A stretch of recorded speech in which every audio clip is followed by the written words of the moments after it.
Your baby is doing something right now that most parents completely miss. Not because you're not paying attention, because nobody ever told you what to look for. This isn't about neglect, and it isn't about pushing your baby towards some flashcard version of smart. This is about noticing what's already there, the quiet, ordinary signals that your baby's brain is building itself in exactly the way it's supposed to. Think about the last ordinary hour you spent with your baby. Maybe it was on the floor with a rattle. Maybe it was in the car seat, half asleep, half watching the world go by. Nothing about that hour felt like a milestone.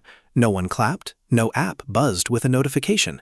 And yet, inside that hour, something was almost certainly happening that researchers would consider remarkable. Researchers at places like Harvard's Center on the Developing Child and labs run by people like Patricia Kuhl have spent decades mapping these signals. And by the time we get to number 5, you'll probably realize your baby has been doing it all week. You just didn't have a name for it yet. Number 1. Your baby stares at things longer than seems normal. A ceiling fan, a window, your face unmoving for a beat too long. You've probably said it out loud to a partner or a friend. What is she looking at?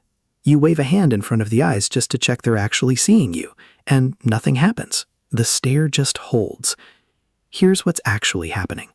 That stillness isn't spacing out. It's called visual habituation, and it's one of the earliest tools researchers use to study infant cognition.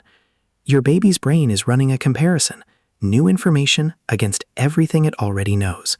That long stare is a tiny prediction engine, checking reality against expectation. It means your baby is already forming expectations about the world. That's not nothing. That's the beginning of understanding cause and effect. The first draft of if this, then that, written one long stare at a time. Number 2. Your baby babbles in a rhythm that almost sounds like a real conversation.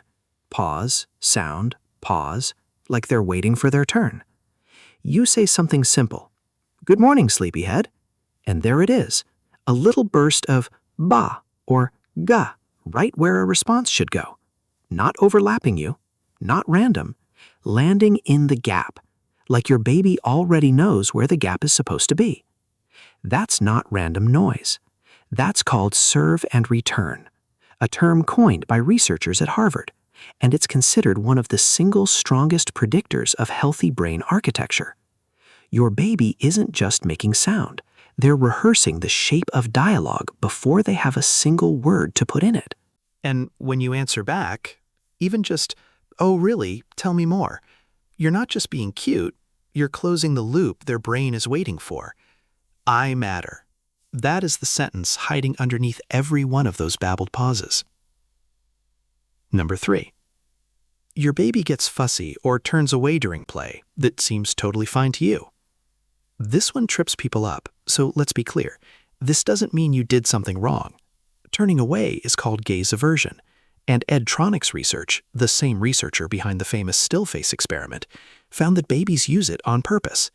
It's a brain regulating itself, dialing down input before it gets overwhelmed. A baby who can turn away and then turn back is a baby whose nervous system already knows how to self-soothe in miniature. That's not fussiness. That's an early rehearsal of emotional regulation.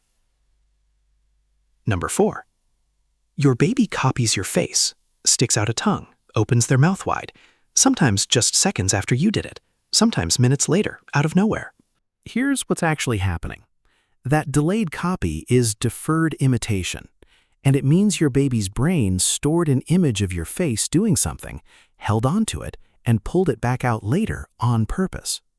That's memory. That's a working model of you living inside your baby's mind even when you're not in front of them. This is where a lot of parents pause and go, "Wait, my baby remembers me like that?" Yes. And this doesn't mean anything's wrong if your baby doesn't do this yet either. The timeline varies widely, and one missed milestone isn't a signal of anything. If you've made it this far, you've probably already recognized 2 or 3 of these in your own baby this week. That's not a coincidence. That's the point. Before we get to the last few, and trust me, the one at the end is the one that surprises parents the most, if this is resonating It helps more parents find this if you share it with one person who needs to hear it today. Number 5. Your baby reaches for something, misses, and tries again with a slightly different angle instead of just giving up or getting upset.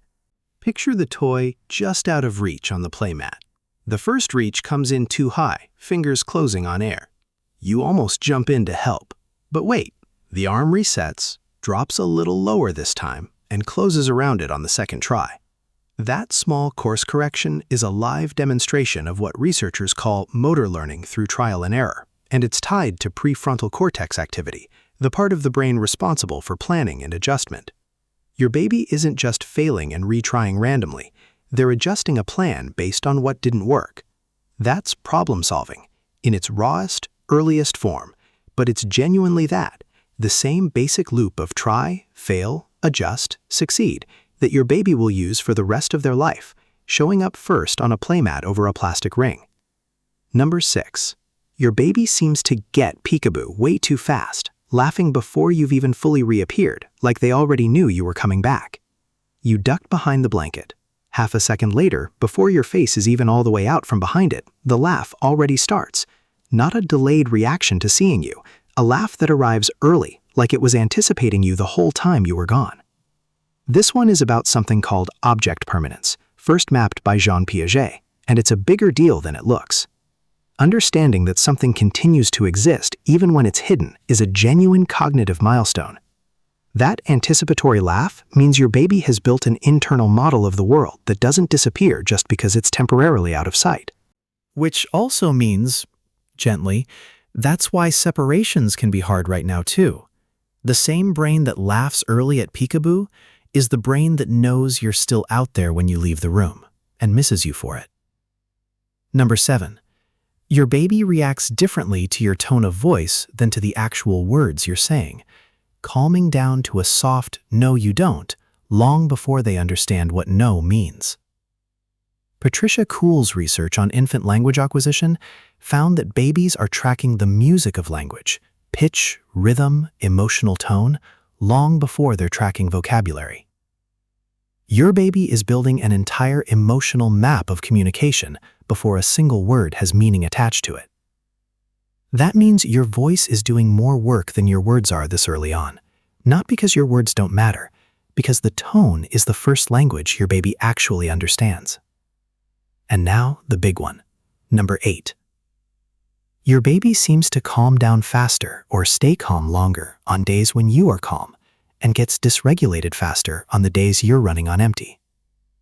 You know the difference in your own body between the days you feel steady and the days you're barely holding it together. What you might not know is that your baby can tell the difference too, often before you've said a single word about how you're feeling. A tense pickup from the crib lands differently than a slow one. A rushed diaper change lands differently than an unhurried one, even if the steps are identical. This is the one nobody wants to hear. So let's say it clearly. This isn't a report card on you. Alan Shore's research on co-regulation shows that infant nervous systems literally borrow stability from the adults around them before they've built the capacity to self-regulate.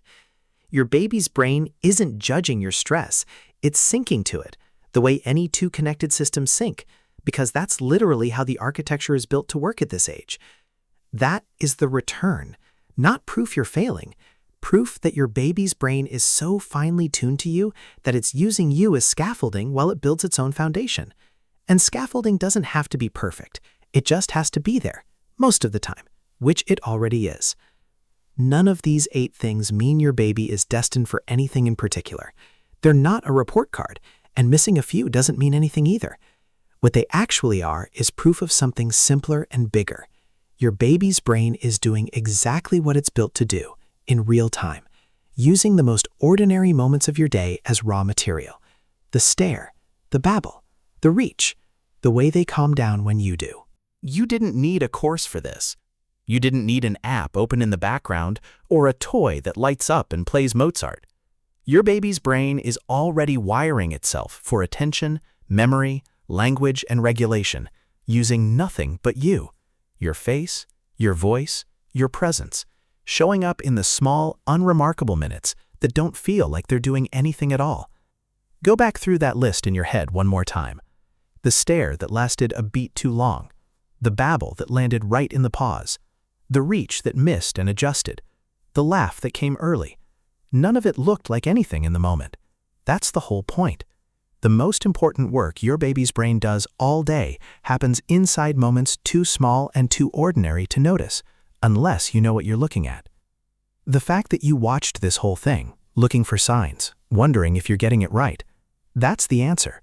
That noticing is the thing. Attuned parents ask these questions.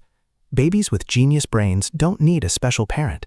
They need an ordinary one who's paying attention. You already are one. If this changed how you'll look at your baby tomorrow morning, send it to someone else who needs the same reminder.